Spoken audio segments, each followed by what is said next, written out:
Okey, baik. So, sebenarnya okey, bukan susah pun tak susah. Ada 8 bab je. 8 bab je Bab satu mengenali tamadun, mengenali sejarah. Bab kedua zaman air batu. Bab yang ketiga zaman prasejarah. Bab yang keempat mengenali tamadun. Okey. Bab yang kelima iaitu berkaitan dengan tamadun awal dunia. Tetapi ada 4 apa ni? Ada apa? Ada 4 sahaja dalam ni? Ha. Kerana kita belajar sikit-sikit dulu. Kalau bagi semua tak boleh, tak ingat semua. Oh, okey So okey okey. kita pecahkan kepada part 1, part 2 macam itulah. So ingat belajar ni kamu tak boleh terus belajar semua dan dapat semua. No, itu impossible. So kita belajar sikit-sikit. Itu cara yang betul. Okay. So bab 1 hingga 4 part je dulu. Kemudian nanti kita akan sambung dengan bab 5 iaitu tentang tamadun awal dunia. Kemudian bab yang ke-6 iaitu tamadun Yunani dan Rom.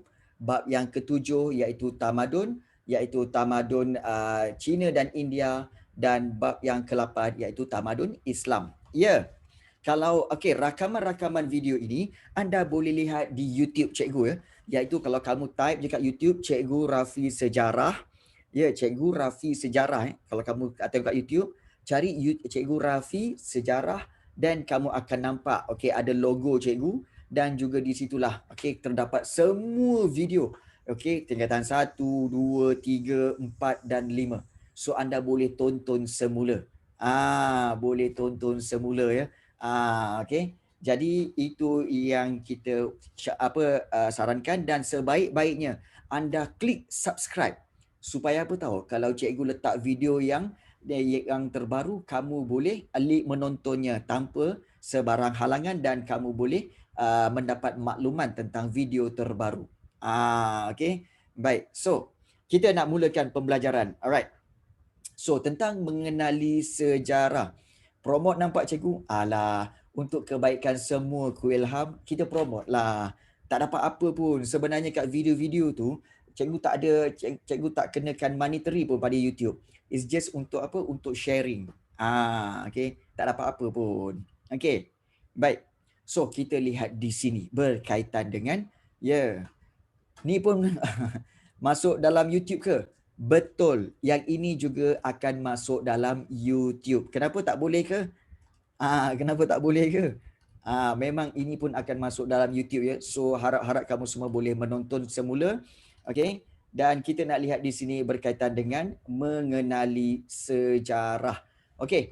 Baik. So kita akan lihat kembali tentang yang ini. Okay. Untuk refresh kamu punya ingatannya, iaitu berkaitan dengan bab 1 mengenali sejarah. So apa itu sejarah? Sejarah ialah peristiwa yang berlaku pada masa lalu, dan daripada perkataan Arab iaitu apa? Iaitu pokok ataupun salah silah riwayat Ialah keturunan. syajaratun. Ya, iaitu ia bermaksud pokok, salah silah apa semua, dan perkataan Arabnya apa tu? Iaitu syajaratun. Yang ini syajaratun. Kemudian kalau dalam kamus dewan iaitu perkataannya sejarah ini adalah bermaksud asal usul ataupun salah silah tambur peristiwa yang telah berlaku. So kalau perkataan Inggeris adalah daripada perkataan hysteria, iaitu bermaksud penyelidikan tentang Dan history. Ya, okey. Baik, bagus. Serta history adalah cerita tentang seseorang, iaitu apa? His story. Cerita dia. Cerita dia ya. Okey. Baik. Kemudian kita lihat ada monograf. Monograf ialah tulisan, huraian ataupun rencana. Tambur yang kita baca tadi iaitu berkaitan dengan riwayat dahulu kala. Tambur. Dan diperkenalkan kepada kamu iaitu tokoh-tokoh sejarah. Antaranya Herodotus. Herodotus dia kata apa? Berkaitan dengan penceritaan tentang tindakan manusia dan sebab-sebab berlakunya sesuatu peristiwa. Macam cikgu cakap tadi, kalau ada perkataan tindakan manusia dan sebab-sebab berlakunya peristiwa, itu Herodotus. Okey, baik. Kemudian untuk EHCAR pula, kalau kita lihat EHCAR kata apa? Sejarah ni sebenarnya ialah satu proses interaksi. Okey, proses interaksi yang berterusan, okey, antara ahli sejarah dengan fakta-fakta sejarah. Okey, jadi itu adalah proses interaksi yang berterusan. So kalau jumpa perkataan interaksi, itu adalah EHCAR. Kemudian seterusnya iaitu Ibnu Khaldun. Ini sejarawan seterusnya. Ibnu Khaldun kata sejarah ini adalah peradaban dunia dan perubahan-perubahan yang berlaku kepada sifat masyarakat itu. Ini short form saja supaya apa tahu? Kamu boleh faham sebab soalan-soalan berkaitan Herodotus dan apakah sejarah, EHCAR dan apakah sejarah, Ibnu Khaldun dan apakah sejarah. Soalan-soalan ini biasa keluar dalam soalan objektif. Sebab itu kamu kena ingat kata kunci.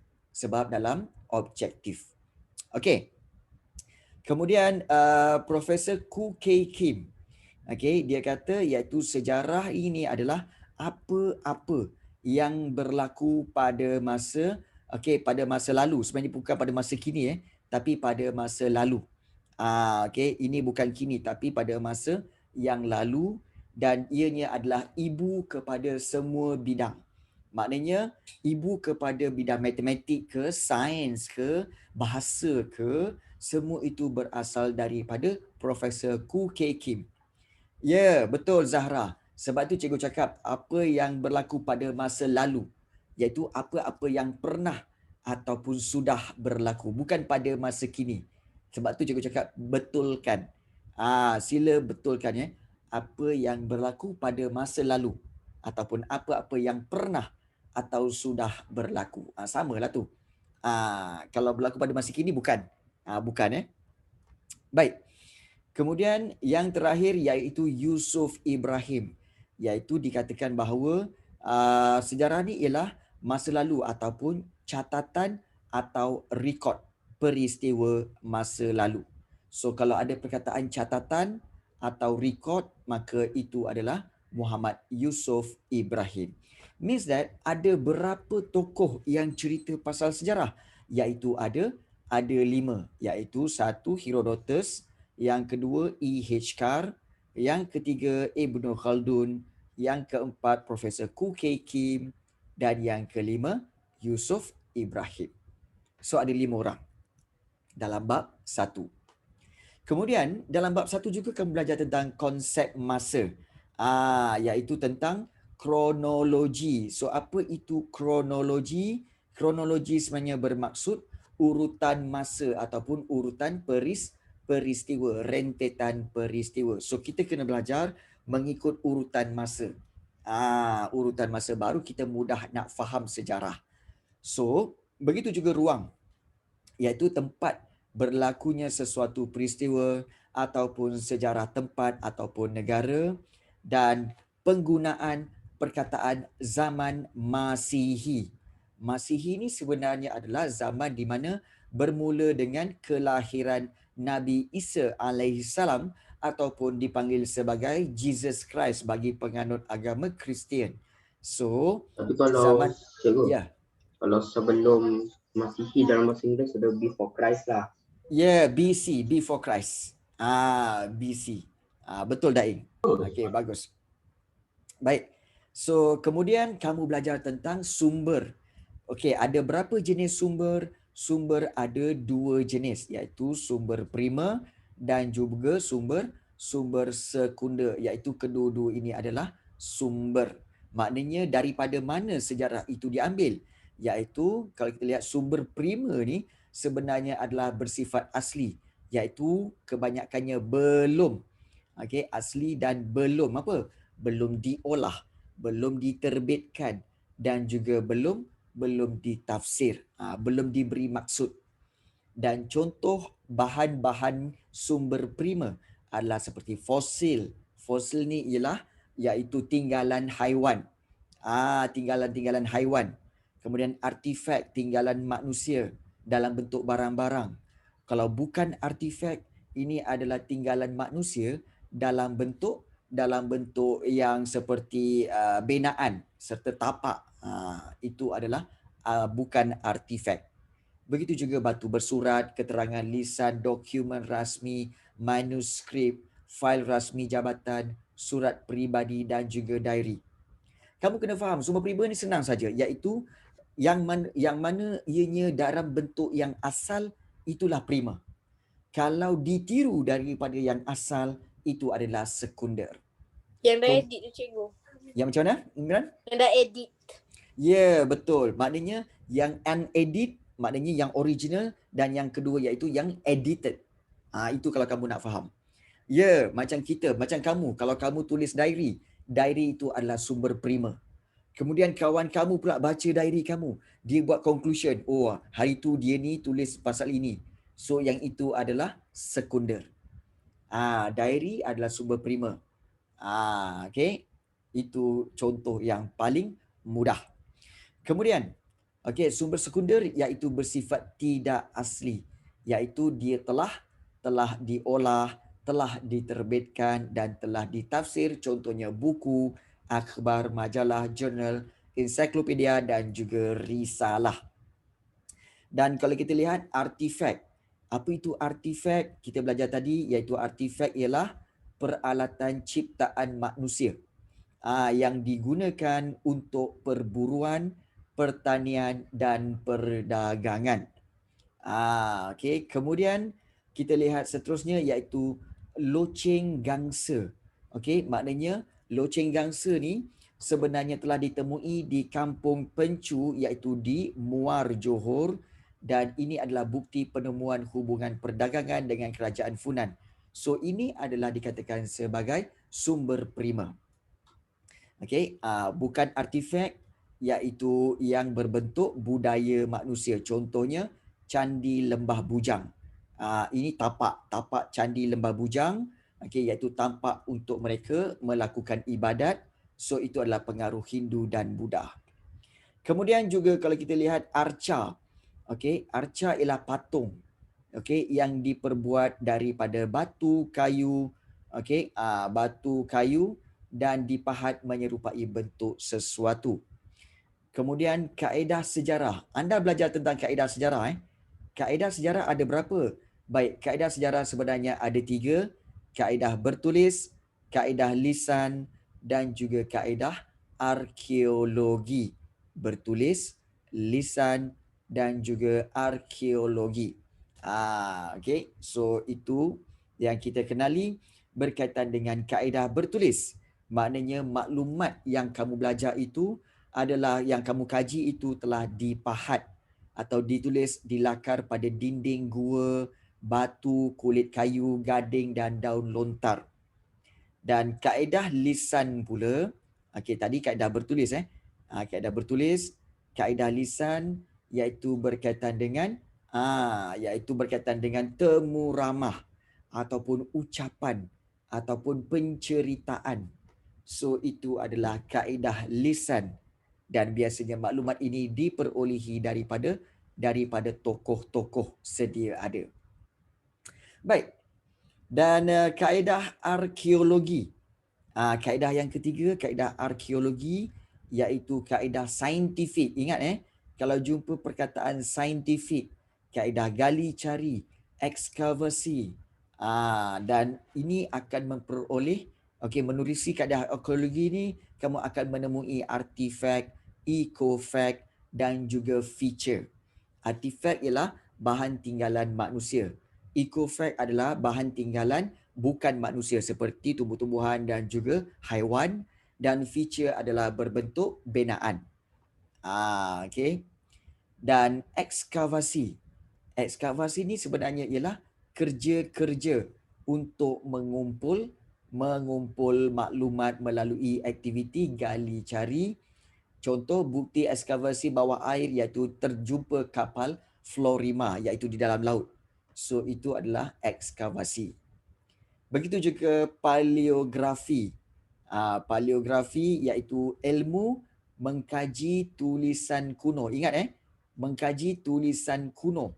Maknanya tulisan lama pada daun-daun lontar, daun-daun papyrus, tanah liat dan batu. Itu adalah paleografi. Epigrafi ialah ilmu mengkaji tulisan pada tugu, pada bangunan dan juga prasasti. Prasasti maksudnya adalah batu bersurat.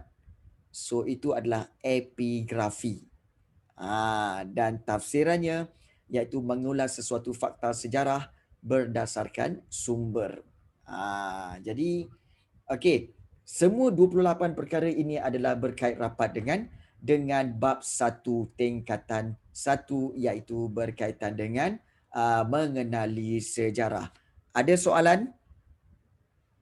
Ada soalan tak? Kalau tak ada soalan kita proceed kepada bab 2. Ada. Okey. Okey, boleh continue? Boleh ya? Okey, kalau tak faham boleh bertanya. Okey. Baik. So, kita teruskan dengan bab yang kedua, zaman air batu. Zaman air batu ni adalah zaman di mana bumi, ingat zaman air batu, kita tahu ianya adalah Ice Age. Selalu dalam kelas kita akan tengok Ice Age selalu kan. So zaman air batu ni apa cikgu? Iaitu zaman di mana bumi mengalami suhu yang amat sejuk daripada 2.5 juta tahun hingga 10,000 tahun. Dan ianya telah dijalankan oleh ahli-ahli sejarawan dan para geologis, maknanya orang-orang yang telah menguasai bidang ilmu ini. Iaitu apa itu geologi? Iaitu bidang ilmu yang mengkaji pembentukan bumi. Pembentukan bumi. Okey. Baik.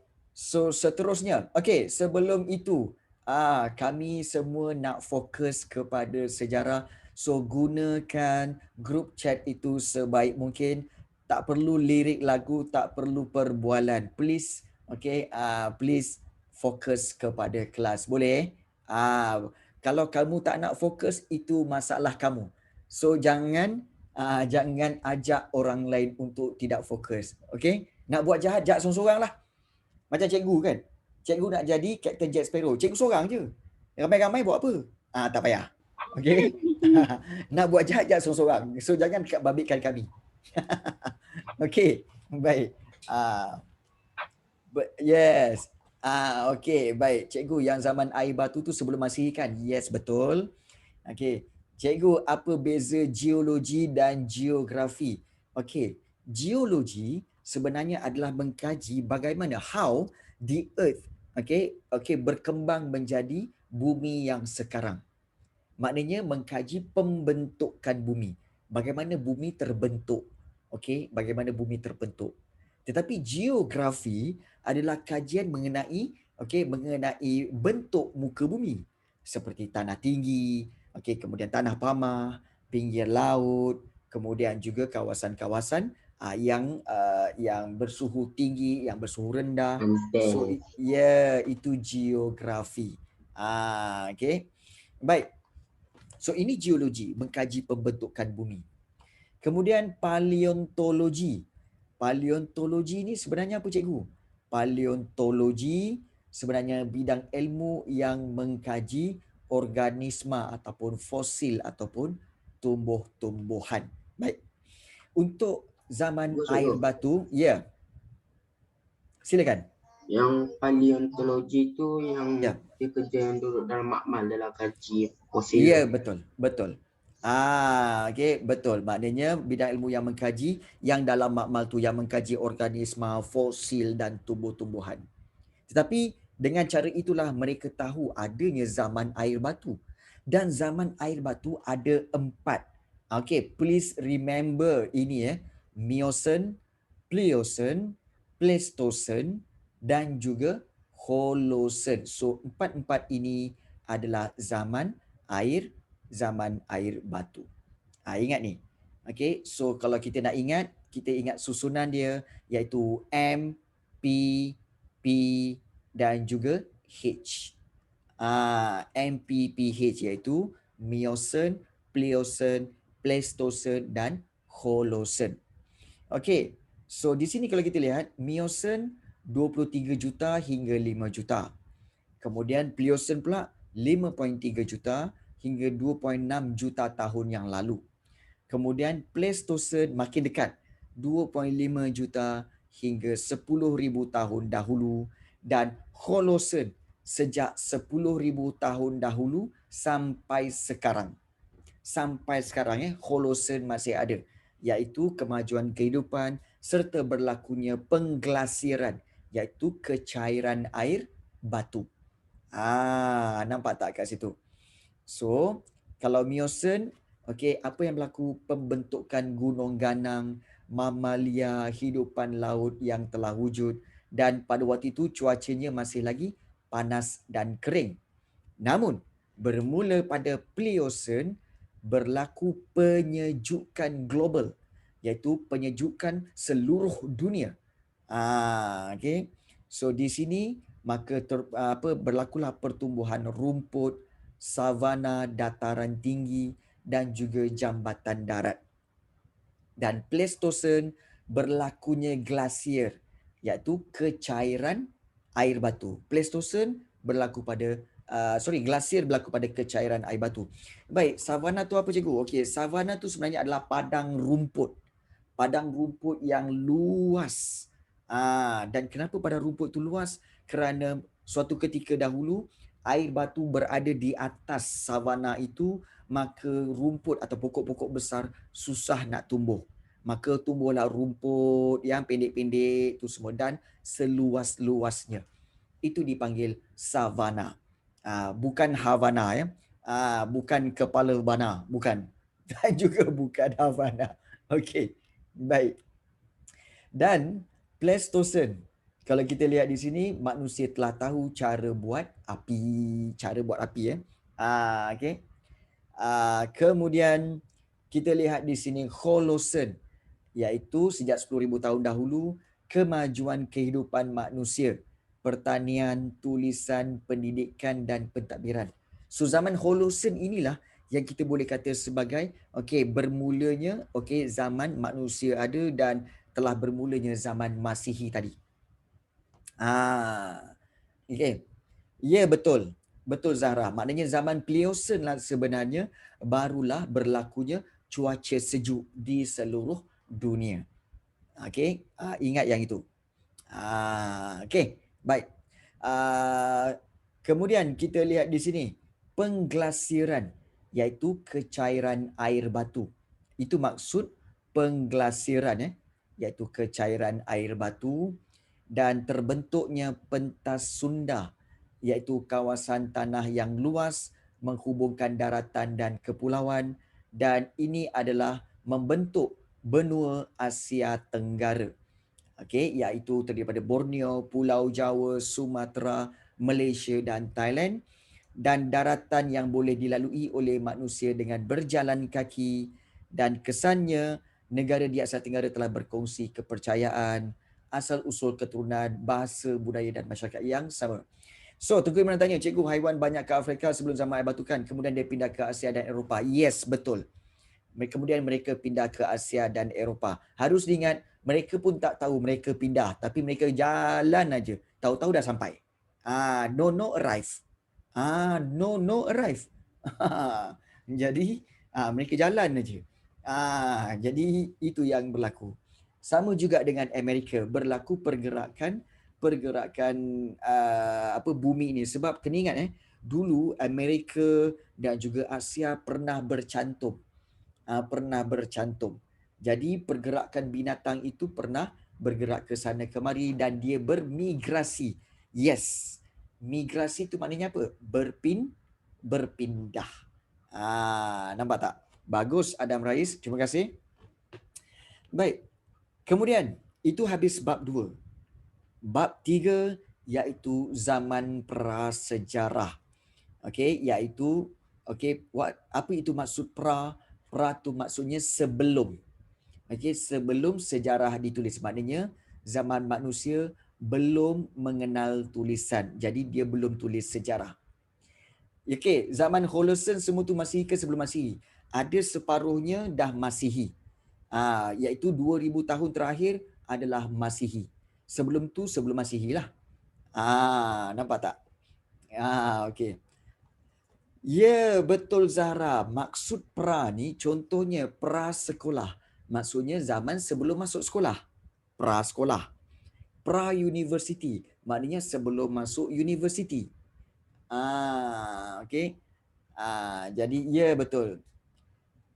Zaman masa air batu lagi lah. Ada kemungkinannya. Cikgu tak berani nak cakap, tapi sebenarnya ada kemungkinannya. Okey, mesti ada kemungkinannya. Baik. Kita lihat zaman prasejarah terbagi pada bukan dua zaman iaitu dua zaman lah. Kita kira dua zaman, iaitu zaman batu dengan juga zaman batu dan juga zaman logam. Okey, dan zaman batu ada paleolitik, mesolitik dan neolitik. Litik-litik ni iaitu bermaksud batu. Paleo awal, meso pertengahan, neo baru. Simple. Paleo awal, meso di tengah-tengah dan juga neo baru. Maknanya kalau paleolitik, yes.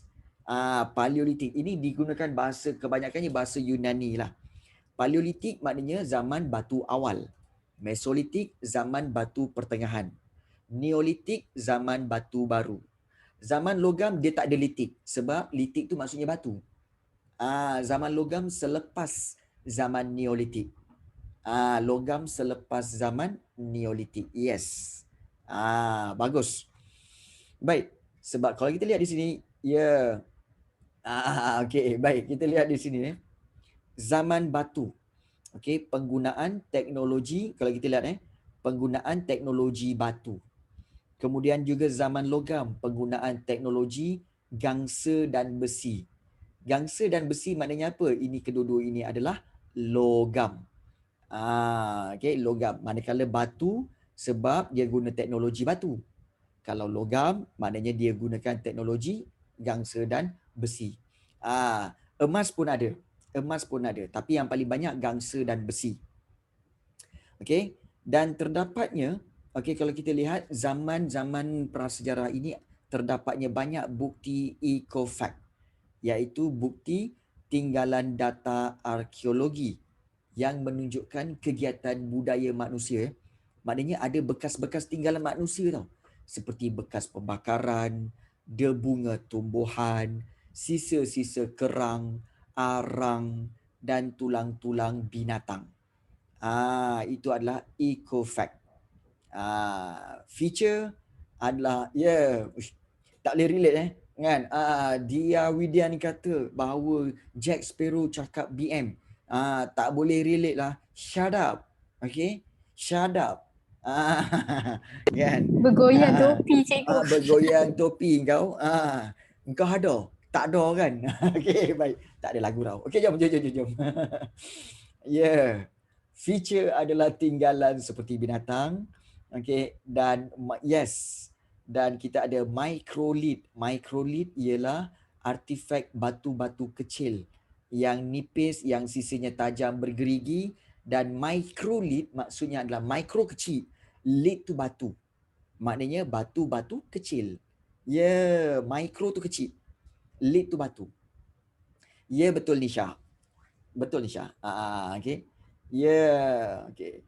Kemudian manusia pada waktu ini akan menjalankan ekonomi sara diri, iaitu ekonomi secara kecil-kecilan untuk memenuhi keperluan sendiri atau menyara diri. Dan pada waktu itu manusia zaman prasejarah ini mereka telah menggunakan sistem barter, iaitu sistem tukar barang dalam urusan perdagangan. Okay. Betul, lebih kurang. Ecofact tu sama kategori dengan artifact. Bukan artifact, yes. Trading. Tapi tak bagus. Sistem barter memang tak bagus. Baik. Nomad. Nomad ialah masyarakat yang hidup. Nomad ialah masyarakat yang hidup secara berpindah randah dari satu tempat ke satu tempat yang lain. So dia pindah randah. Nisha, kau duduk diam. Lepas ni ada latihan. Duduk diam. Okey. Kemudian, organisasi sosial, kalau kita lihat di sini, iaitu berkaitan dengan ada hubungan yang dibentuk oleh masyarakat hasil kerjasama antara ahli atau keluarga. Okey. Baik. Seterusnya, kalau kita lihat iaitu berkaitan dengan animisme. Dah berkomunikasi. Animisme iaitu kepercayaan terhadap alam semula jadi. Iaitu percaya bahawa apa tahu? Animisme ni ialah percaya bahawa kuasa alam semula jadi.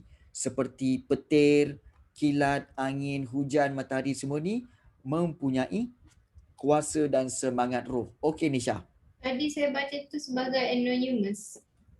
Bukan animisme, bukan anonymous Dan politisme.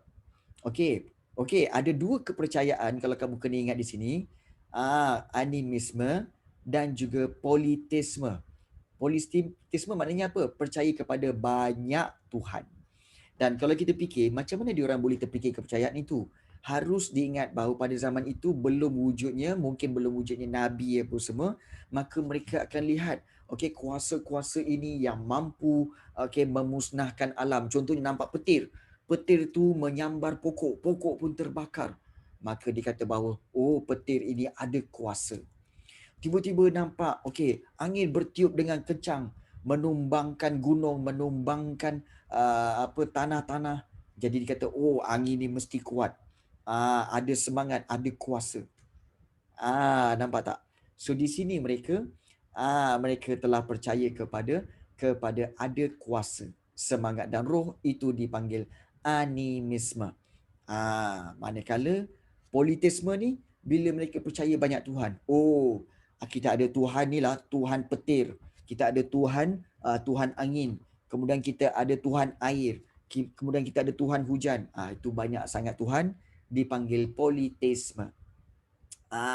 Politisme. So itu kepercayaan kepada banyak Tuhan. Okey. Baik. Hantu bukan salah satu ritual ke? Perkahwinan hantu? Bukan. Ya, betul Daing. Betul.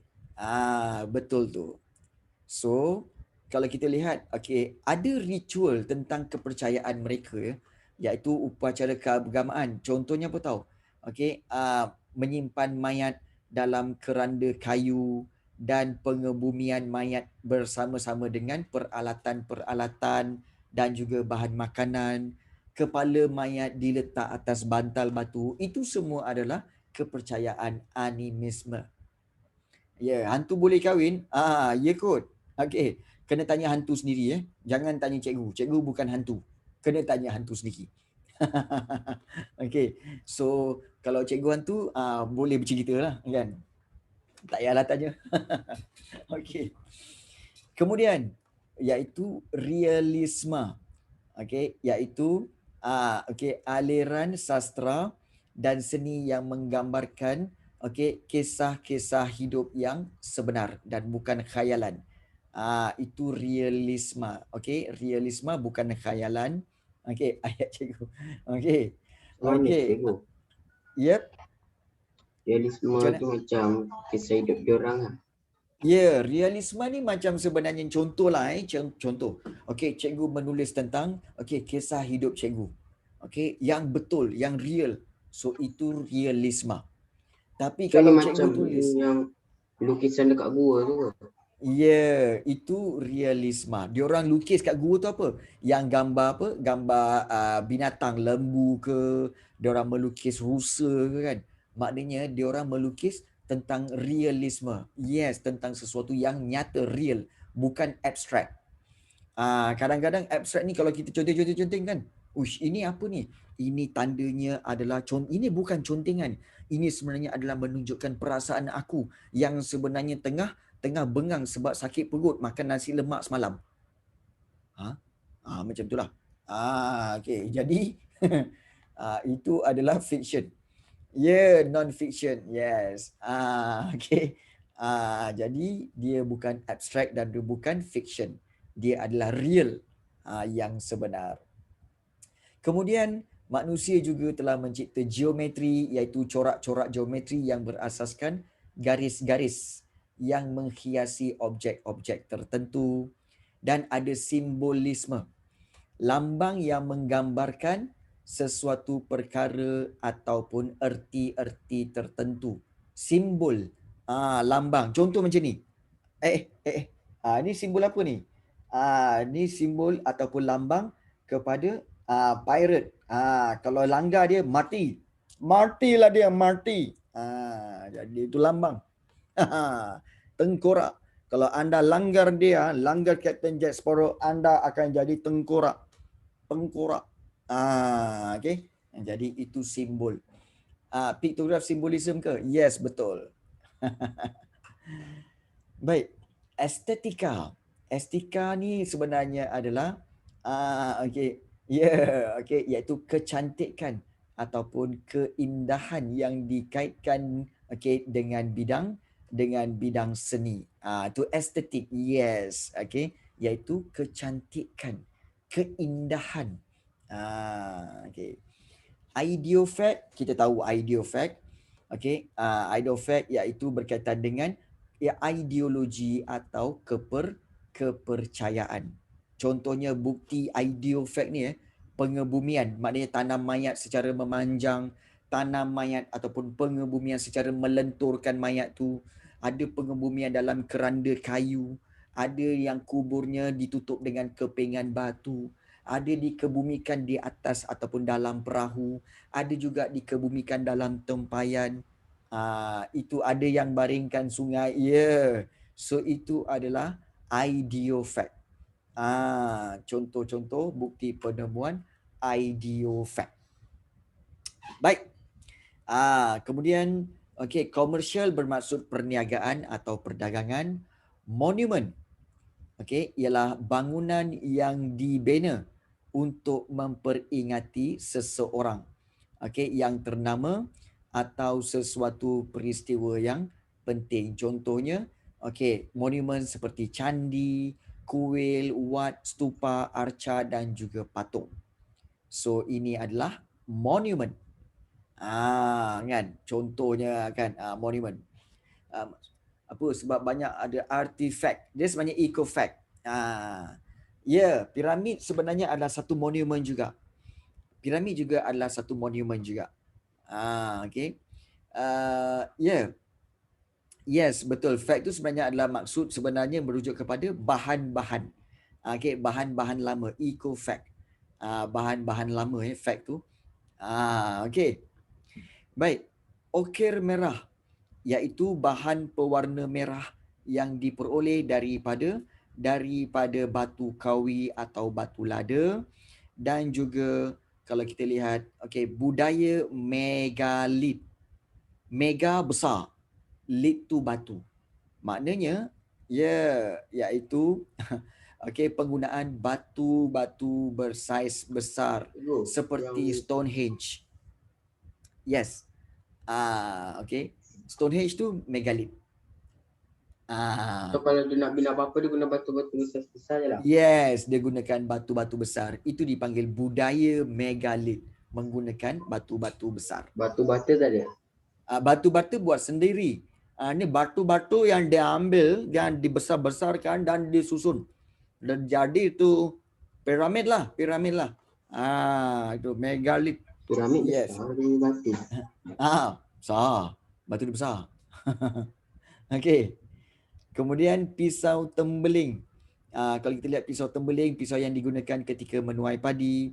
Baik, ciri-ciri paleolitik paling penting ya. Ciri yang cikgu rasa kamu kena ingatlah ciri ni. Pertama sekali iaitu paling penting ya. Memang mereka tinggal di gua, lubang bawah tanah.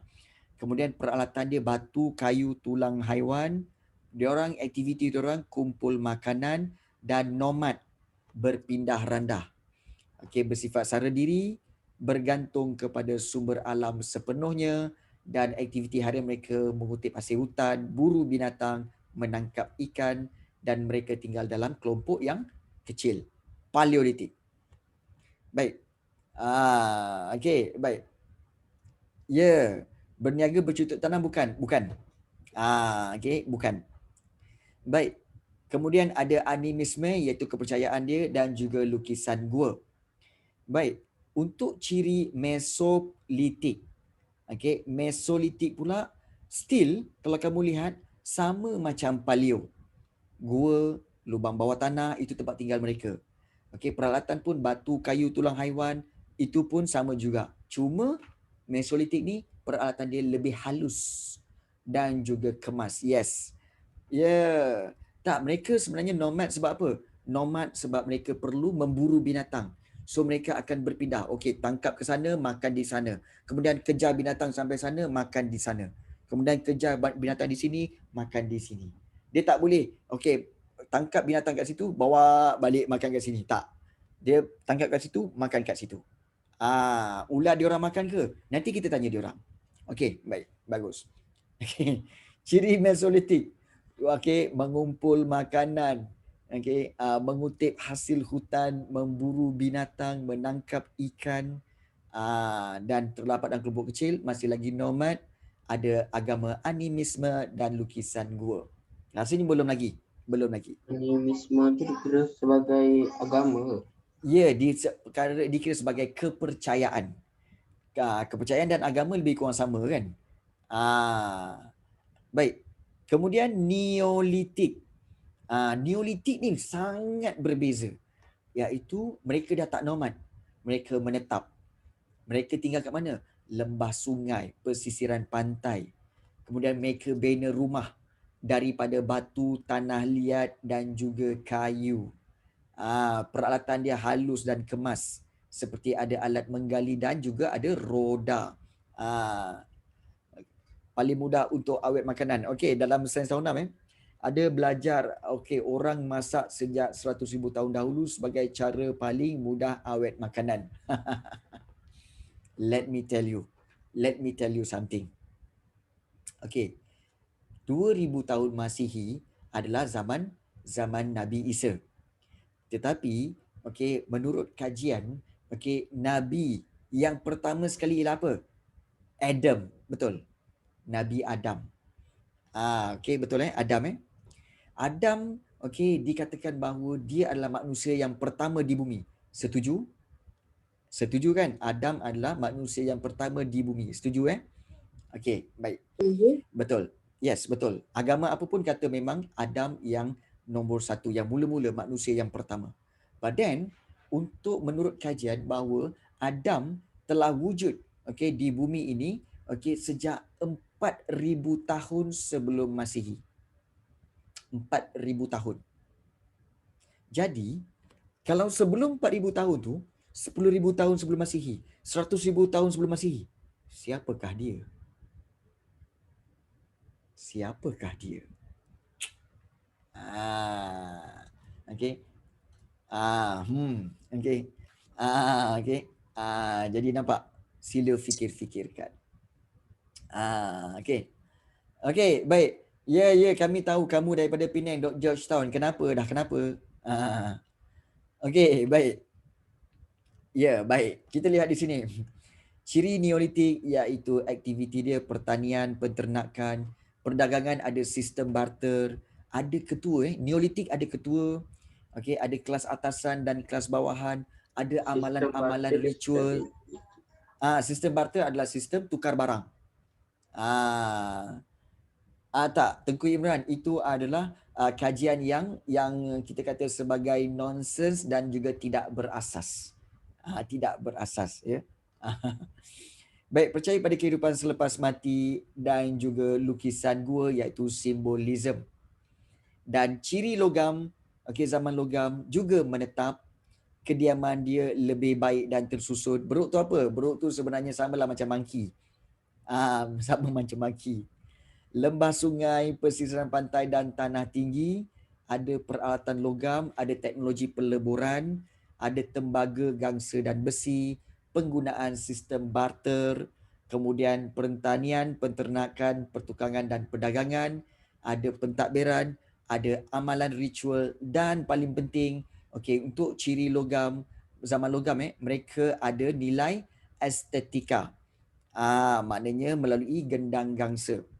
Zaman logam, ya betul, masih lagi percaya kepada animisme. Yes, masih lagi percaya kepada animisme. Okey, baik. Cikgu rasa cukup bab 1 hingga bab 3 dulu. Jangan banyak-banyak. Nanti kamu macam nak meletup kepala tu nanti. Kesian kamu semua. Okey, setuju? Bab 1 hingga bab 3 dulu. Okey? Okey, boleh Okey, bab 1 hingga bab 3. Okey, baik, ada soalan? Okey, kalau tak ada soalan, cikgu nak berikan kamu latihan. Okey. So cikgu nak berikan kamu latihan. Yalah, Boleh latihan? quizzes ke? Kita tengok dululah. Okey, kita tengok dulu. Okey, baik. What are we gonna learn about? Okey. So What are we cikgu gonna akan learn about berikan satu set soalan untuk kamu semua. Okey, supaya kamu boleh menjawab soalan latihan. Okey. Baik. So sila klik pada link yang cikgu berikan ini. Klik pada link yang cikgu berikan ini Okey, sila klik. Okey, sila klik pada link yang telah cikgu berikan ini. Okey, dan silakan masuk. Okey, semua masuk?